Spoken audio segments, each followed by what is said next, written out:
com amigas, com conhecidos, com colegas que são descendentes também ou não são descendentes, são amigas não brancas, enfim, inclusive algumas estão aqui, né? E é a primeira vez que eu apresento isso de maneira formal. Mas, junto com isso, também, a oportunidade de estar participando dos encontros do colóquio tem me despertado muito interesse nessa temática, e até mesmo por saber que não é uma área, não é um tema muito explorado dentro da academia, né? Então, eu gostaria de pedir a todos que gostarem da apresentação, enfim, mas que tiverem contribuições a fazerem, realmente comentar para a gente poder avançar nessa reflexão sobre o ensino de línguas e violências e também poder incorporar nesse trabalho que eu vou apresentar, que eventualmente pode até se tornar um pós-doc no futuro e tudo mais, depois que eu concluir o doutorado, né, para futuros trabalhos ainda não realizados e que venham a ser explorados. Então, essa é a introdução que eu faço. Então, como eu já disse, o trabalho é sobre os processos linguísticos durante e após a imigração japonesa no Brasil. Então, eu vou estar retomando aqui uma série de trabalhos, de conhecimentos de diferentes áreas, né? Não só da linguística aplicada ou da linguística estritamente, embora seja sobre ensino de línguas. Então, para realmente conseguir traçar um panorama histórico e político para a gente conseguir entender se não seria possível tratar esse tema, conversar sobre esse tema, sem realmente falar sobre história, política e questões sociais.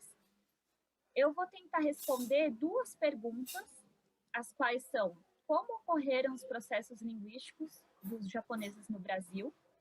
E uma segunda pergunta: como a violência desses processos manifestou-se? E ao longo dessa apresentação e no final da apresentação, espero ter respondido essas perguntas.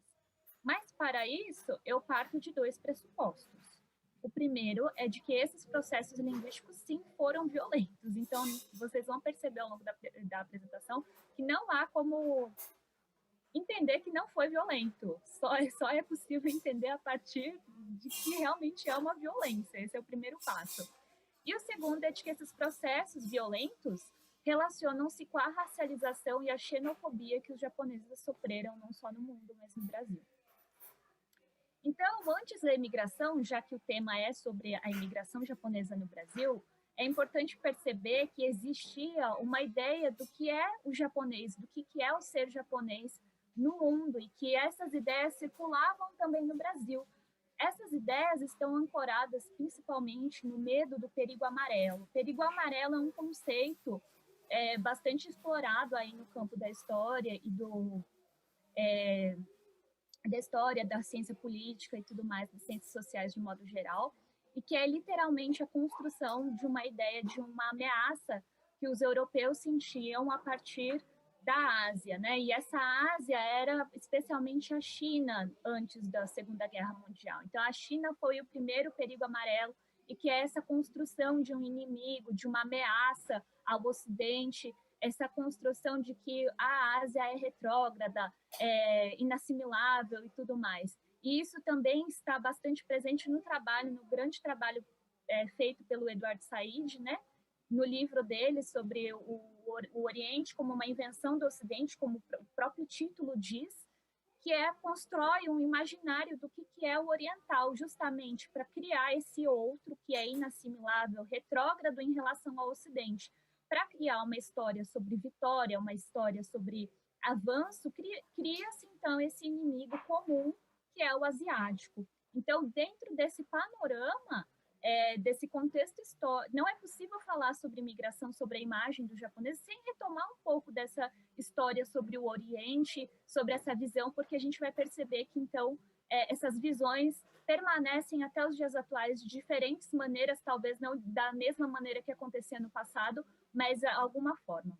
Bom, então, no século XIX no Brasil, houve a imigração, e esse é o contexto, então, do projeto de branqueamento da população, bastante calcada aí nas ideias eurocêntricas, racialistas, né? Nas teorias, eram teorias racialistas, que a elite brasileira acreditava que a população brasileira era inferior, retrógrada, menos avançada, porque era muito miscigenada, então precisava branquear a população. Para branquear, então, a imigração seria uma ótima solução para branquear a população.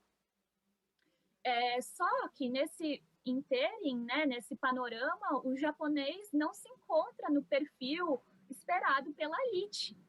A elite não vai acreditar nisso, porque desenvolvia-se desde esse momento um sentimento anti-niponista, de que os japoneses eram espiões, de que os japoneses escondiam naquele sorriso submisso uma vontade perversa de dominação, porque existia aquele medo do Império Japonês de dominação, né, da Ásia, e essa construção do perigo amarelo que eu falei anteriormente. Então, o japonês não era o perfil, e isso estava muito presente, não era só um comentário ou outro, isso existia dentro até da própria classe política, deputados que acreditavam nisso e que desenvolviam essas teorias, esse sentimento antiniponista. Mas, mesmo assim, de acordo com os acordos realizados entre o Japão e esses países, né, mesmo assim, mesmo nesse contexto, houve a migração, como nós sabemos, isso é um fato histórico. E aí, então, essas duas imagens que eu coloco aqui são os cartazes que circulavam no Japão. Os japoneses que vieram, muitos deles, na verdade, eram japoneses que não pertenciam à classe dominante, não pertenciam a uma elite, pelo contrário, né? Era a classe trabalhadora, muitos desempregados, e muitos que chegaram aqui, a maioria, quase todos, né? Eu não sei o dado estatístico para dizer, mas a maioria veio porque realmente passava necessidade no Japão, e eles andavam, caminhavam, não existia internet naquela época. Esse era o tipo de cartaz que estava pregado nos postes, nos murais, na estação, e eles vinham, e essa construção de... enquanto aqui desenvolvia-se um sentimento antiniponista, lá criava-se a narrativa de oportunidade, que aqui no Brasil, como se aqui fosse muito organizado. E essas famílias já vieram aqui com um sentimento de aqui vamos prosperar, porque lá realmente estava muito difícil, então aqui seria a terra das oportunidades, né?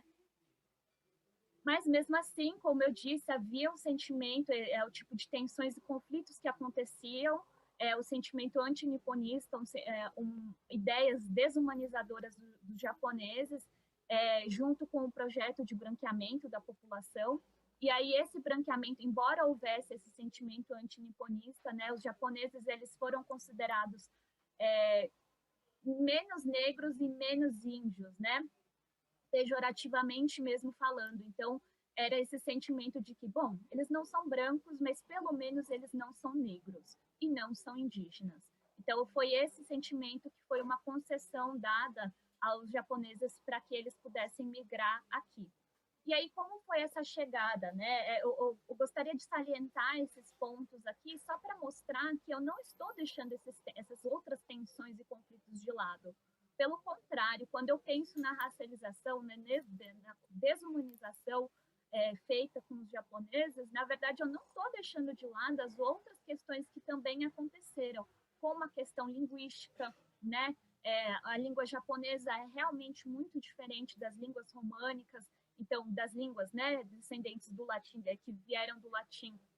Então, comparado com as outras imigrações, é claro que haveria esse conflito, essa tensão linguística de aprendizagem mesmo da língua que se falava aqui, da língua que eles trouxeram, ao contrário dos espanhóis, ao contrário dos italianos, né? De cultura política, afinal de contas, a industrialização no Japão aconteceu só em 1868, enquanto que na Europa, sempre comparando aí com os imigrantes europeus. Então, enquanto que na Europa esses outros processos já vinham acontecendo, de modernização aconteciam já há muito tempo antes, no Japão foi só em 1868 e uma industrialização muito inicial, foi o começo mesmo da modernização e abertura do Japão. E fatores contextuais de cada família que veio aqui, muitos japoneses vieram com a ideia de retornar para o seu país de origem, outros vieram para ficar, e dramas, né, conflitos familiares mesmo, de quem conseguiu vir, de quem ficou lá. inclusive, de exemplo, eu coloquei aqui um documentário de 4 episódios, de 1 hora, de 2 irmãs, que é a Haru e a Natsu, e esse documentário passou, inclusive, nos 100 anos de imigração japonesa, passou na Band, há muito tempo atrás, quando foi 100 anos de imigração. Talvez alguns daí conheçam esse documentário, não. E esse documentário não, perdão, esse drama, né? Mostra um pouco das tensões, um pouco das dificuldades enfrentadas pelos japoneses que chegaram aqui, que não foi nada do que eles imaginaram quando eles viram lá naqueles cartazes. Que eles que imaginavam que aqui ia ser a terra da esperança e tudo mais. E não foi nada do jeito que eles imaginaram. Embora, assim, né, há esse dado histórico também de que a imigração dos japoneses talvez se assemelhe um pouco à dos alemães, porque, diferentemente, isso muda muito a nossa compreensão sobre como foi a imigração no Brasil, esse dado, que é o fato de os japoneses terem vindo em família, e os alemães também, ao contrário dos italianos, que eram indivíduos isolados que vinham para cá imigrar. Então, quando a gente pensa no núcleo familiar vindo para cá, imigrando junto, isso muda tudo, porque porque cria-se comunidades, cria-se colônias, que é o que aconteceu de fato com os alemães e com os japoneses. Esse dado não é aleatório, não é arbitrário, é porque eles vieram em família, né? Mas mesmo assim, comparando alemães e japoneses, as duas imigrações, fica muito evidente a questão da racialização. O alemão por ser um povo branco, né? Então, na década de 30, a gente vê uma intensificação do sentimento antiniponista que já circulava aqui no Brasil. Por quê? Porque acontecia a Segunda Guerra Mundial, que perdurou de 1939 a 1945, e o governo do Getúlio Vargas, na década de 30, em 37, houve o golpe de Estado, né? Houve o golpe de Estado, e aí no governo do Getúlio Vargas mostrou-se um governo autoritário, com um projeto alinhado a questões eurocentristas, eugenistas, de higienização social.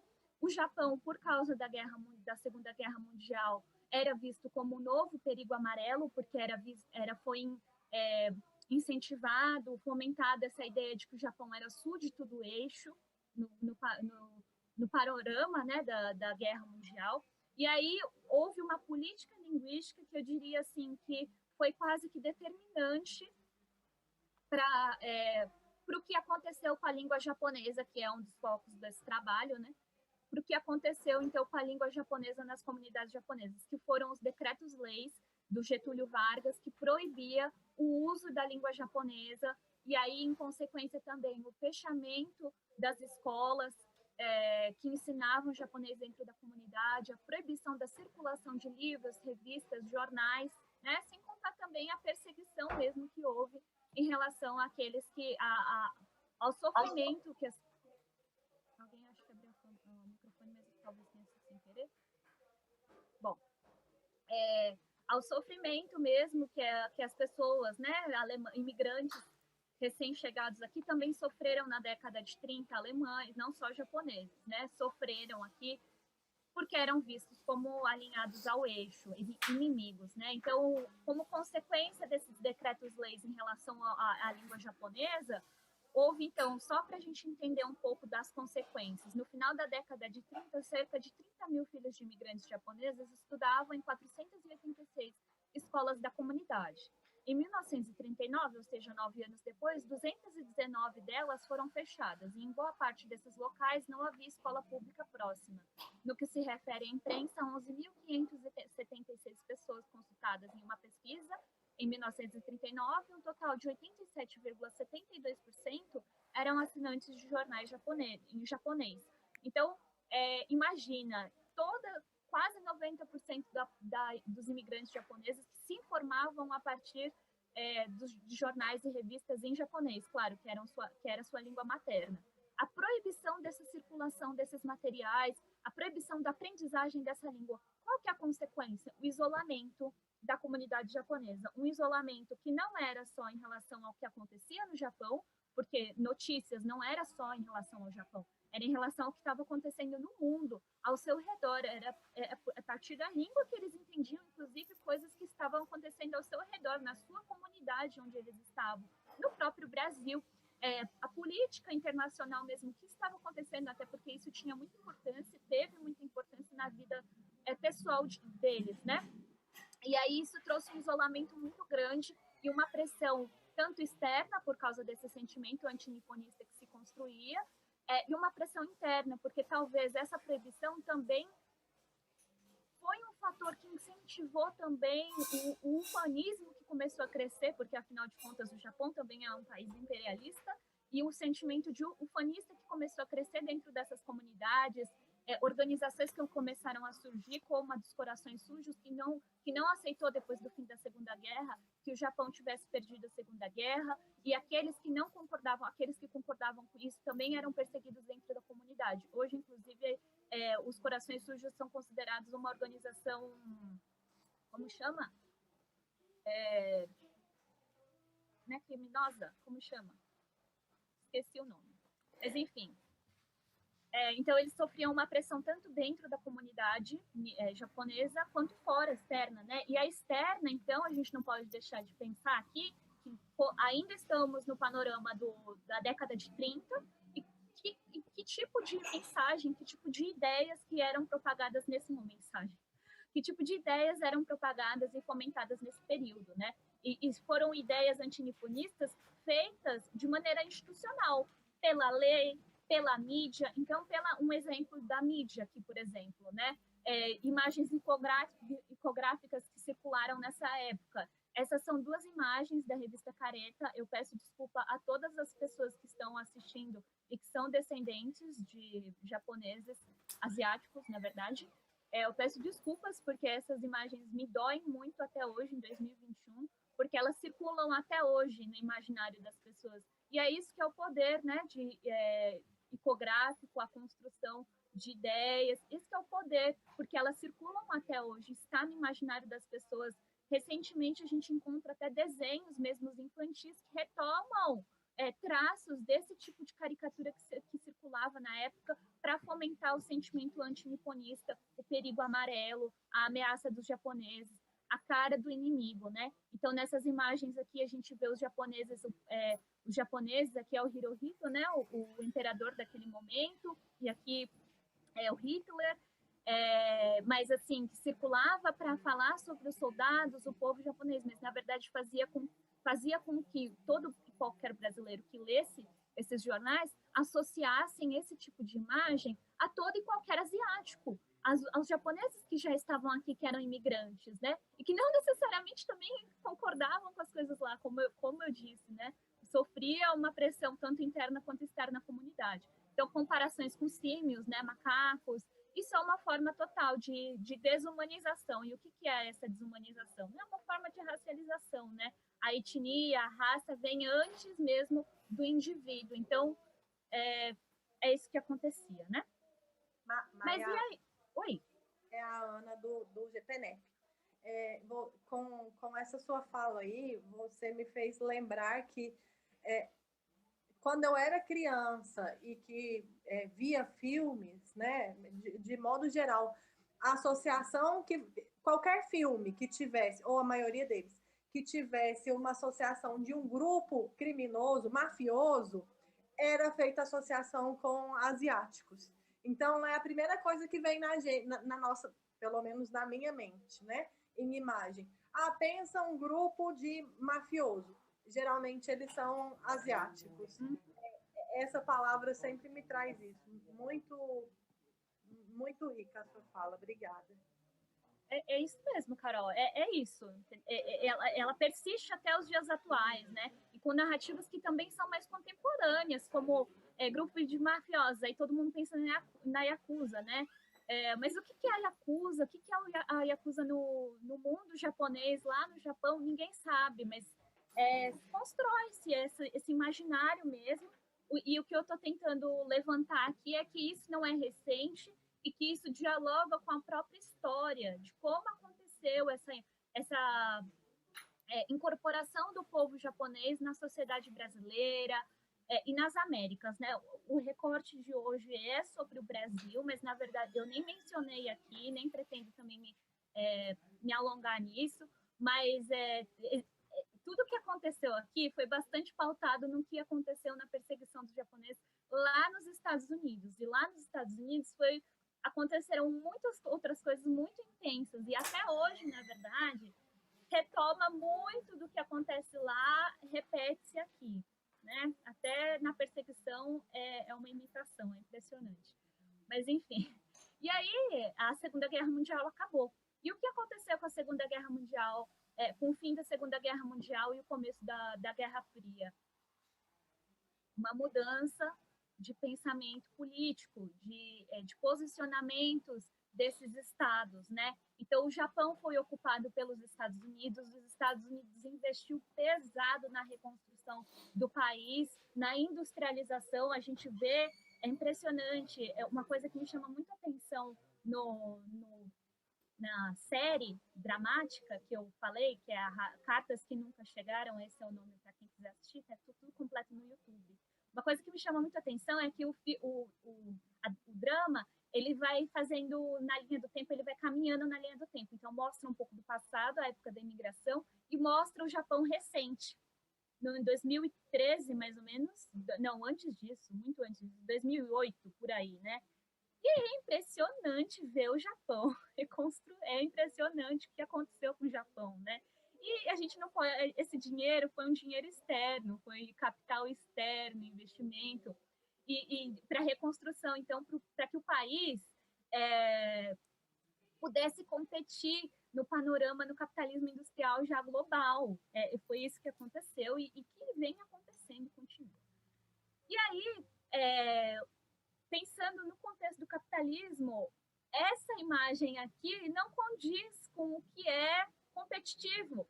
Então começou-se a fomentar o quê? A construção de um bom japonês, de um japonês dócil, trabalhador, esforçado, educado, com tradições milenares que respeitam os mais velhos, enfim, tudo isso que a gente já conhece, que vocês, eu tenho certeza que todo mundo aqui tem também no imaginário, já escutou, já ouve, e começou assim, então, a criar muito, alimentar esses estereótipos positivos. A língua japonesa nesse panorama apesar de já não existir mais a lei que proibisse o uso da língua japonesa, há um estímulo e que ela é mais sutil para que não se fale a língua japonesa. Então, o que eu chamo a atenção aqui, gente, é que é muito interessante que a língua japonesa, para quem está aqui no Brasil, ela não traz ascensão social, ela não traz sucesso profissional, ascensão social, mudança de classe social, mas a imagem do bom trabalhador, do trabalhador servil e dócil, sim, ela é benéfica. Então, para os japoneses aqui no Brasil, para os descendentes já, o que houve foi um esquecimento forçado do seu passado, da própria perseguição, da própria violência que sofreram, para uma hipervalorização do sucesso profissional. Então, escolhe-se uma narrativa, né? Qual narrativa é que foi escolhida para contar? A narrativa de uma valorização de um povo que lutou muito, porque é um povo muito esforçado, e que saiu da miséria, que saiu dos campos de agricultura, e hoje são médicos, são engenheiros, são dentistas. Essa foi a narrativa escolhida, né? E o que é melhor, né? Porque a língua japonesa nesse panorama é um entendimento de que ela não seria mais útil para essa construção, para essa ascensão social. Dentro disso, nesse panorama, já nesses últimos anos, né? Já desde aquele período, já o mito ainda vigorando o mito da democracia racial, e que faz com que acredita-se que aqui é o paraíso das raças, aqui todo mundo, um país que recebeu todo mundo muito bem, é uma miscigenação de vários povos e de várias raças, de várias etnias, e uma completa negação de toda e qualquer violência que tenha havido, uma negação do racismo, da xenofobia, mesmo os antiniponistas, deputados antiniponistas mais ferrenhos, eles juraram que não foram movidos por preconceito. Se não era preconceito, era o quê, né? Eu fico pensando, mas enfim. E aí, o Brasil pensando na democracia racial. A comunidade nipo-brasileira aceitando tudo isso porque escolheu-se aceitar, escolheu-se até por diversos motivos que eu não vou entrar aqui, podem ser eles até subjetivos, de não querer olhar para essa dor, de eu querer olhar. Não, eu não vou levantar aqui quais os motivos, né? Parte de imposição, parte de escolha mesmo pessoal de cada família de japoneses, de descendentes, enfim.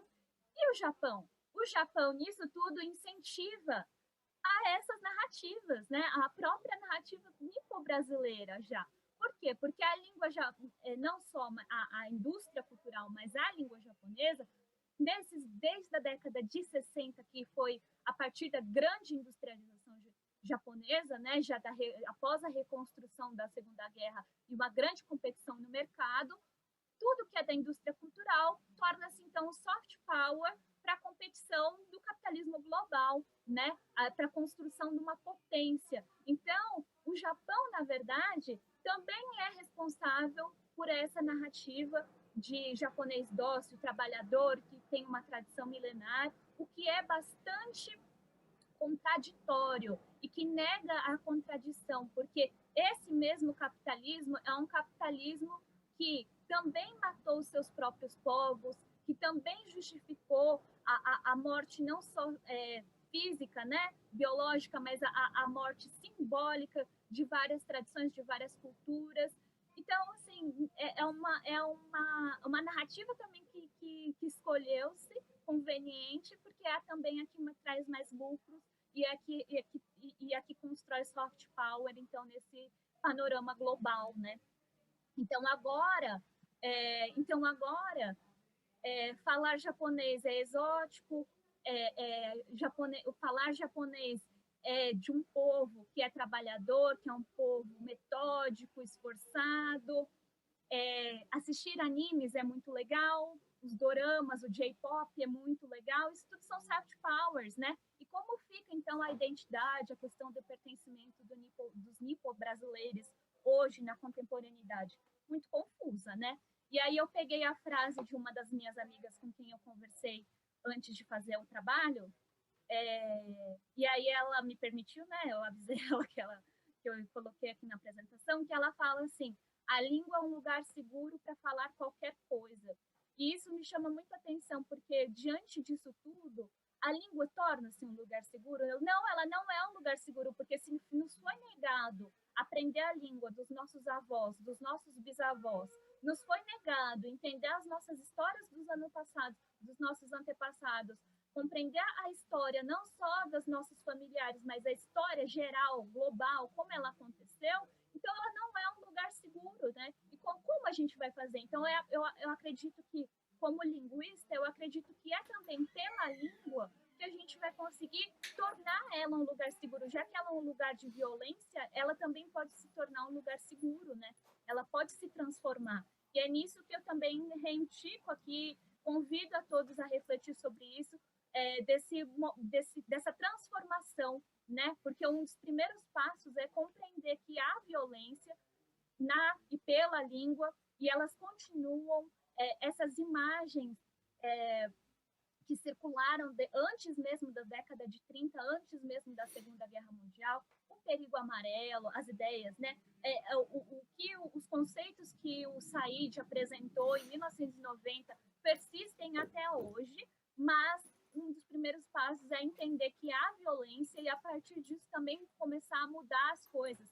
E eu quero dizer aqui que eu também não concordo com simplesmente acreditar que então o japonês era ruim, agora vai ser bom, então não, porque eu também entendo que é um soft power, que é num panorama global de competição entre esses estados, dentro de que é complicado também, que é aquilo que a gente já falou na vez da Amanda, sobre a questão da capitalização, né? A Cíntia, minha colega, é a que fez a tese sobre a capitalização das línguas. Se ela estiver aqui ainda, ela sabe falar muito melhor que eu sobre isso. Então é muito complicado tudo isso, então não é isso que eu estou reivindicando aqui. E, por fim, então, eu só quero fechar o raciocínio dizendo que é muito curioso tudo isso a gente está debatendo em 2021, sendo que é o segundo país com maior número de japoneses descendentes fora do Japão. Então, essas discussões são para ontem. Por que nos é negado a nossa própria identidade como japonês? Hoje nos perguntam se nós somos japoneses de verdade, se a gente não come com hashi ou se a gente não assiste anime, sendo que no passado nos foi negado a nossa própria história. Não faz o menor sentido, né? Então, primeiro, reconhecer essa história, conhecermos o poder, né, de conhecer, do conhecimento, de entender essas relações, como elas aconteceram, e a partir daí, então, pensar panoramas futuros de mudança e transformação, principalmente nós que a maioria aqui somos professores e linguistas, né? Então, essa é a minha bibliografia. Muito obrigada. Domo arigatou gozaimashita. Está visível para todo mundo? Tá sim visível e eu dei um jeito de gravar minha tela aqui.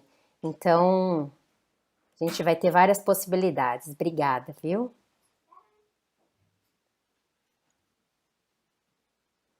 Tá bom assim?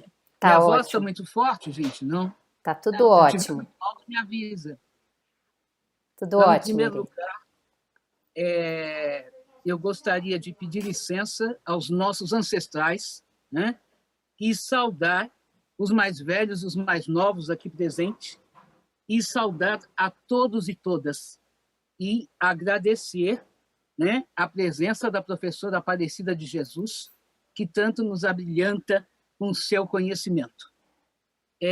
Eu vou trazer aqui uma inquietação que também partiu de uma maneira informal e que eu posso dizer que é um riacho em construção, a qual eu intitulei Ressignificando as Histórias de Vida, o Ensino de Línguas, Dialogando com a Educação Antirracista. Eu trago aqui uma poesia do Sérgio Vaz, que é Magia Negra, não vou lê-la toda, mas é justamente para a gente pensar, né, nestas questões e do quanto que o capitalismo, por vezes, nos machuca. Magia Negra era o Pelé jogando futebol, Cartola compondo o mundo, é um moinho e a travessia de Milton Nascimento. Magia Negra é o poema de Castro Alves e o samba de Jovelina. Magia Negra é de Djavan, Emicida, Racionais MC, Talma de Freitas, Simonal. Magia Negra é Djonga, Tim Maia, Fela Kuti. Magia Negra é Dona Edith, recitando poesia no sarau da Cooperifa. Eu queria esclarecer que a Dona Edith é uma senhora, inclusive que eu a conheço, né? Ela, pela diabetes, ela não enxerga mais há muitos anos, e a poesia a salvou. E aqui eu trago um recorte do Black Human Bar, Marcus Garvey, né? Que ele, em toda a sua trajetória, valorizava demais a figura da mulher. Então ele dizia: Rainha negra da beleza, tu deste cor ao mundo. Entre outras mulheres, tu és nobre e a mais bela, como a mais brilhante das joias no diadema real. Cítiso, deusa da África, o emblema mais puro da natureza. E daí eu faço um recorte da minha dissertação de mestrado que me trouxe uma grande inquietação, né? Então, no início da minha dissertação, eu me senti como a girafa estrangulada, certo? E daí isso me levou para o mestrado, que foi Ressignificando as Identidades no Ensino-Aprendizagem de Língua Inglesa em uma escola da rede estadual. Eu investiguei a minha própria prática e tive a grata satisfação de ter como orientadora a nossa saudosa professora Maria Antonieta Alba Celani, né? Que institui basicamente a linguística aplicada dentro do contexto de São Paulo, né? E daí a gente tinha... Eu trago um recorte aqui da professora Antonieta, onde ela diz, numa entrevista que ela fez em 2009, para a revista Nova Escola, da Daniela Almeida, já baseamos as aulas em tradução e em gramática, mas hoje sabemos que cabe ao professor analisar a turma para atuar bem. Então, eu pergunto a todos nós, como estamos em 2021 quais as crenças e as representações acerca do ensino-aprendizagem de língua inglesa ou de língua estrangeira.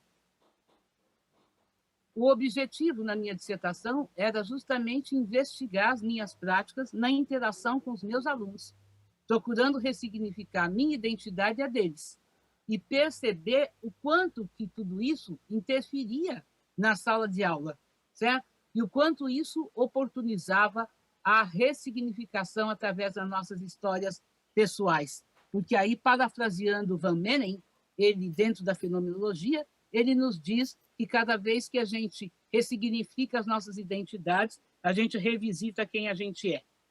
E daí um pouquinho do contexto, né, que eu chamo aí de recontando conversas, porque tinham conversas dos meus antepassados, memórias, a máscara de Flandres. Por que a máscara de Flandres? Metaforicamente, eu, enquanto mulher negra, perdão que eu esqueci de me descrever, né, rompi e venho rompendo ainda nós da máscara de Flandres dia a dia. E daí tem o depoimento dos meus alunos, e isso tudo me fez repensar não só o ensino-aprendizagem, mas também a presença do trato étnico no meu contexto. Continuando, eu tenho uma parte na minha dissertação que eu chamei de Lembrando Conversas.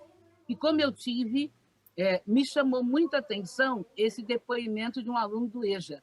Nossa, professora, eu nunca tinha visto uma professora negra dando aula de inglês. A gente pode fazer várias observações, né?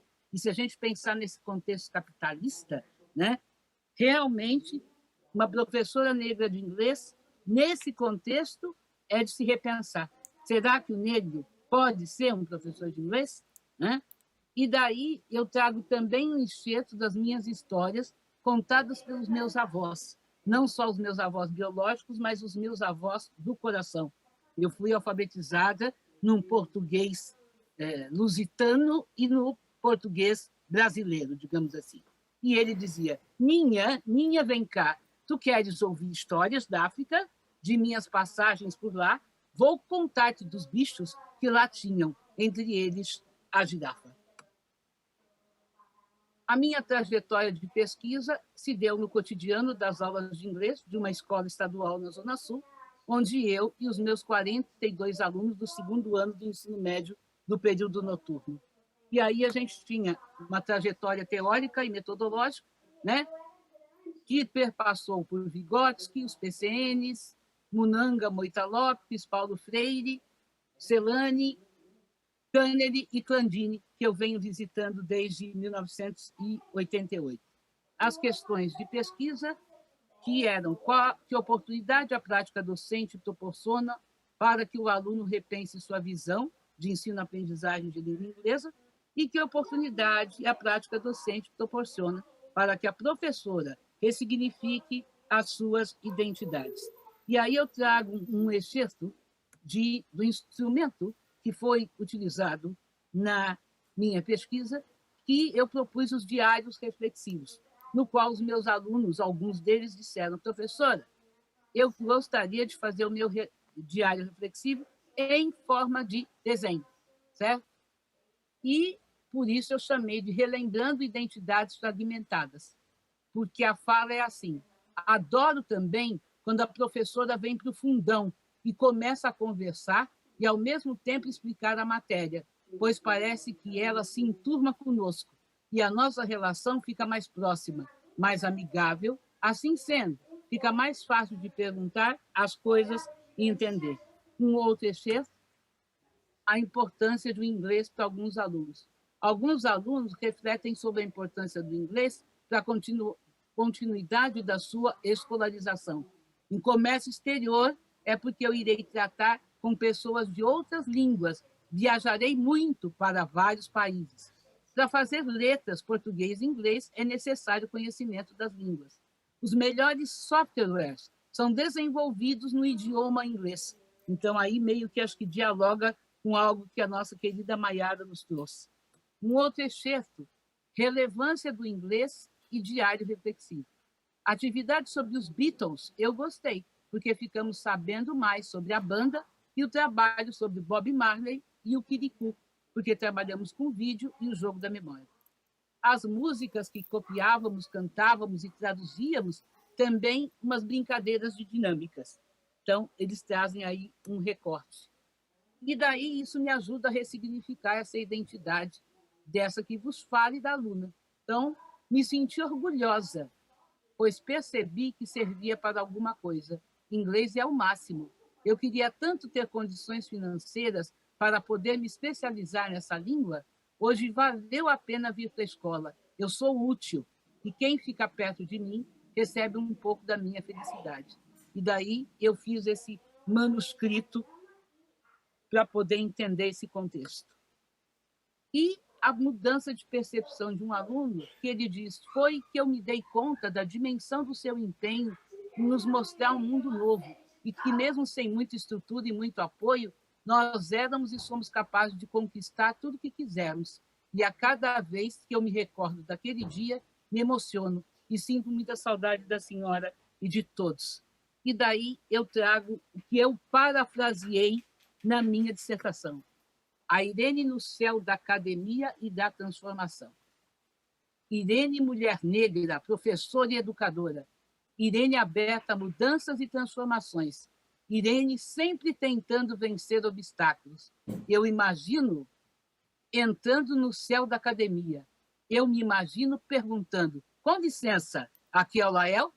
Eu imagino as pesquisadoras respondendo, entre, Irene, agora você não precisa mais pedir licença. Eu me imagino professora, educadora e também pesquisadora, entrando e saindo da academia, compartilhando, contribuindo e ressignificando minhas identidades, com a girafa, a máscara de Flandes, a família, a amizade, a narrativa de vida e meus alunos personificados por mim, como São Pedro, colaboradores de minha trajetória e transformação. Agora, trazendo para o contexto de hoje. Então, gente, os mares vão se desdobrando e eu decido investigar a história de vida de mulheres negras e a questão da língua e da linguagem. Para esta revisitação, vamos dizer assim, eu vou, então, revisitar a arquitetura do eu professor, da nossa querida professora Dilma Mello, que me apresentou a pesquisa narrativa, né, e que me aceitou, assim como a professora Viviane, como membro do GPNEP, a quem eu agradeço muito, revisitar a pesquisa narrativa no contexto de Clandine e Clannery, revisitar a questão da negritude em Aimé Césaire, o meu cabelo de rainha em Bell Hooks, a dialogicidade com a linguística aplicada e o preconceito linguístico, advindo das ações antirracistas, revisitando a Lei 10.639 e a Lei 11.645, bem como dialogando com essa educação antirracista, né? Onde Chimamanda Adichie nos diz, eu acho que você viaja mais algo e quando você regressa para casa, o que você vai encontrar? Daí a gente tem Mia Couto dizendo, rirmos juntos é melhor do que falar a mesma língua, ou talvez o riso seja uma língua anterior que fomos perdendo à medida que o mundo foi deixando de ser nosso. Mia Couto é maravilhoso, né? Mas nós temos outros escritores e outras escritoras de outras origens a quem nós precisamos revisitar. Por meio das histórias vividas por escritoras negras e não negras, eu pretendo dialogar com suas trajetórias de vida como professor e pesquisador em formação. Para isso, eu ressignifico meus estudos da metodologia da pesquisa narrativa como aporte teórico, narrando minha história e as experiências vividas pelas autoras no contexto da linguagem e da língua presentes na educação antirracista. Como bem nos aponta Chimamanda Adichie, o perigo de uma história única, trazendo para esse contexto nosso formativo, precisamos estar atentos à violência linguística que se faz presente nessa nossa sociedade que se diz humana. E, por isso, investiguemos e verifiquemos outros pesquisadores, como a Aimé Césaire, como Bell Hooks, como Chimamanda, como Clancy Clandini, como Grada Quilomba, né?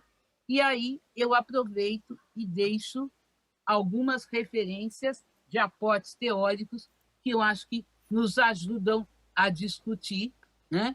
E aqui eu vou interromper com o compartilhamento e fecho a minha fala, se vocês me permitem, dizendo: o quilombo tá lindo como o quê? O quilombo tá lindo como o quê? Só faltavam vocês. E agradeço ao Valdir e a Vivi pela oportunidade de viajar por esse colóquio maravilhoso que nos oportuniza esse reconhecimento. Gratidão. Me coloco à disposição.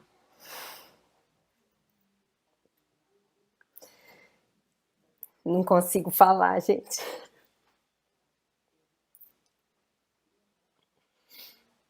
Muito difícil de falar depois da fala da Irene. Linda fala. A gente espera que venha aí também um belo texto para publicação. E,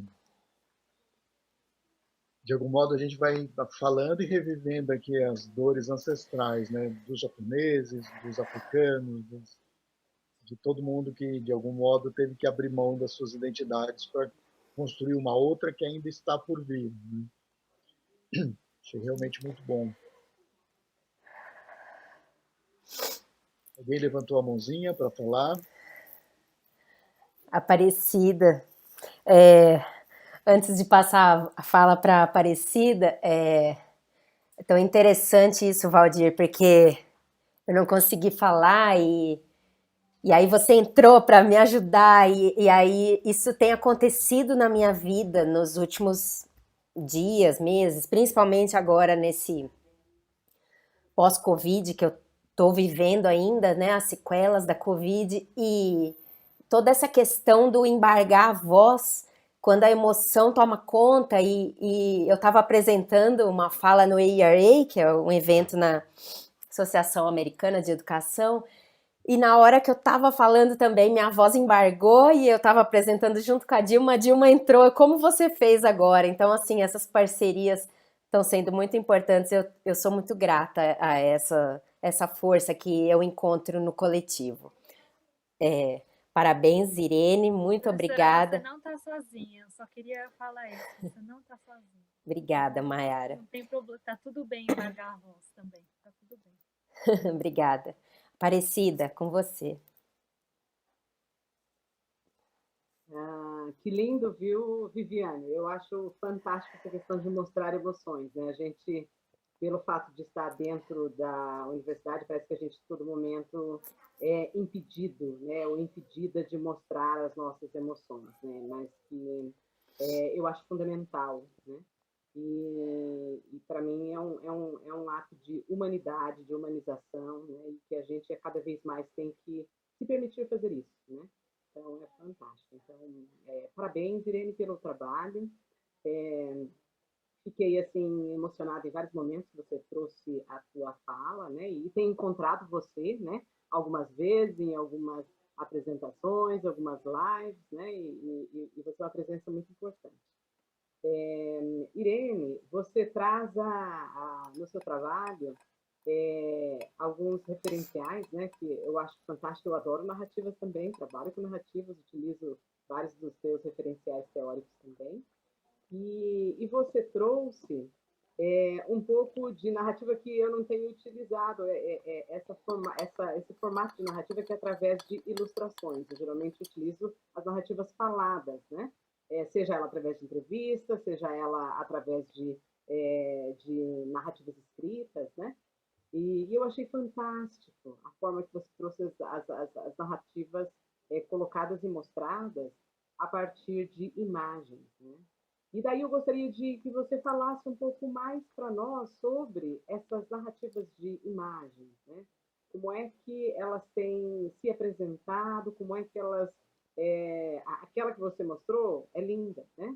Mas o que mais você vê nas imagens, o que elas apresentam, como é que as pessoas trazem as suas emoções e as suas reflexões a partir da sua própria identidade racial. E daí, quais são essas identidades raciais que você tem observado? Se as narrativas escritas também aparecem identidades raciais brancas, nipônicas, quais são indígenas, quais são majoritariamente essas identidades e como é que elas aparecem nessas suas narrativas, né? Eu fiquei curiosa, gostaria de saber um pouco mais, né? Porque como eu amo narrativas, e tenho, por conta de uma experiência que eu estou tendo, por conta de um livro de literatura infantil, tenho tido cada vez mais contato com crianças, e essas crianças trazem essas narrativas imagéticas, né? E que eu tenho muito a aprender com essas narrativas imagéticas, porque não é o que eu tenho feito, o que eu tenho trabalhado. Então, gostaria de escutar um pouco de você mais sobre isso. Obrigada. E parabéns, né, pelo trabalho. Muito obrigada. Obrigada, professora Aparecida, pela pergunta e pelo prestígio. E para mim é sempre um prazer, né, estar com a senhora. Então, a questão das imagens, eu sou uma pessoa bastante imagética, desde a minha infância, né? A minha avó materna me mostrava sempre muitas coisas construídas com imagens, né? Minha avó não era letrada academicamente, vamos dizer. Então, ela contava histórias para mim usando elementos da natureza. Então, uma folha virava uma história, né? Uma pedrinha. Então, desde o meu convívio infantil, as imagens sempre se mostraram muito presentes na minha vida, na minha trajetória. Os meus avós do coração, né? Que eram portugueses, né? Num outro momento eu conto por que essas duas famílias se entrelaçaram, mas também tinham, porém, eles tinham mais a questão do contar. E quando eles contavam histórias para mim, eu fechava os olhinhos e eu conseguia imaginar o que estava sendo dito com o meu olhar. Ao decidir, eu fui secretária há muito tempo, né? E sempre que tinham reuniões cansativas, elas viravam um desenho, uma imagem, né? Eu senti não ter guardado todo esse acervo. Quando eu decido trabalhar com a educação, né? E já se vão 40 anos desse contexto, no ensino de inglês, eu ingresso na escola pública, né? E no Instituto de Línguas. E eu tive alunos plurirrepetentes na escola pública e que tinham uma resistência muito grande ao texto escrito. E foi daí que eu comecei a levar imagens e partir primeiro dessas histórias e ouvir as histórias deles. Quando eu transitei, né, pelo Lael, eu fiz o curso da prática docente da cultura inglesa e do Lael, né? Depois fiz o mestrado. Quando, no mestrado, por conta das minhas aulas sempre terem esse contexto imagético, os alunos pediram para que, alguns alunos quiseram fazer o diário reflexivo escrito, outros em forma de poema, só que outros em forma de desenho, né? E daí eu trouxe a questão para a professora Celane e nós fomos estudar juntas, né? Porque a academia é preciso que você tenha um embasamento teórico, né? Que justifique. E daí eu já estava começando a estudar Van Meenen através da Dilma, né? E nós começamos a ver o contexto da pesquisa narrativa e abriu-se esse leque de possibilidades. Pensando nas questões identitárias, foi isso que me levou